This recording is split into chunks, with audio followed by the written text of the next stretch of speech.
把它关小一点，你会看到是它的钨丝的结构是不一样，它不是用钨丝，它还有包含这一条可调光式的线，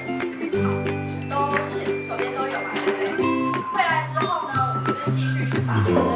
个部分的电给它电。看到表面处理刚刚风化的痕迹，也是用这个powder，也是用这个powder，就是把它换成不同的头，上面把这个把它扫得干干净净。